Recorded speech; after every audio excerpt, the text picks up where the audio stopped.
अब वो ही एक गहन पुनर्निरीक्षण से सुधरना है, मगर आप गहन पुनर्निरीक्षण को वोट चोरी कह रहे हो।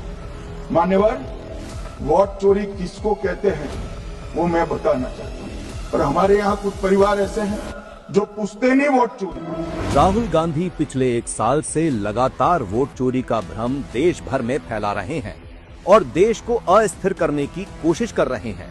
संसद में वोट चोरी को एंटी नेशनल कहने वाले अपना इतिहास ही भूल गए, पर शायद उन्हें याद नहीं था कि वोट चोरी कांग्रेस का ही इतिहास रहा है, जिसे गृह मंत्री श्री अमित शाह जी ने पूरे देश को संसद की पटल से बता दिया। अब मैं 3 वोट चोरी की घटनाएं बताना चाहता हूँ।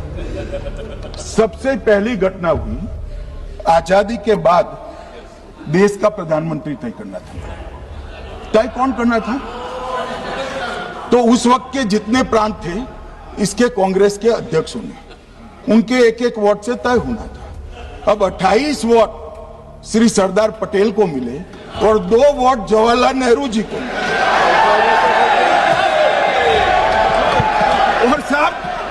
और साहब प्रधानमंत्री जवाहरलाल जी बने।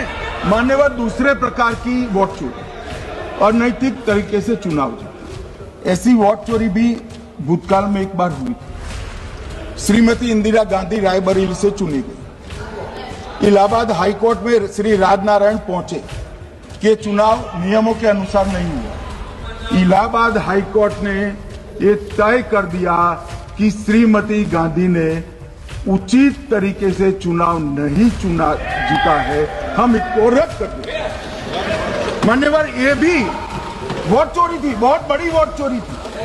तीसरी वोट चोरी का प्रकार मैंने बताया था कि योग्यता नहीं है और मतदाता बन जाना। अभी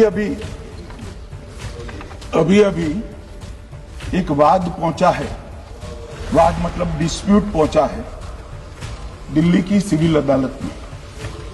उसमें डिस्प्यूट ये है कि सोनिया गांधी जी इस देश की नागरिक बनने से पहले मतदाता बने। राहुल गांधी की स्क्रिप्ट लिखने वालों पर बड़ी दया आती है। पता नहीं कैसी रिसर्च करते हैं कि उनकी हर स्क्रिप्ट में तथ्य कम और हवाई बातें ज्यादा होती हैं। इसीलिए शायद राहुल जी को कोई असली इतिहास नहीं बता पाता, वरना वे ये मनगढ़ंत मुद्दा उठाने से पहले ही समझ जाते कि वोट चोरी की असली कहानी उनके अपने परिवार से शुरू होती है।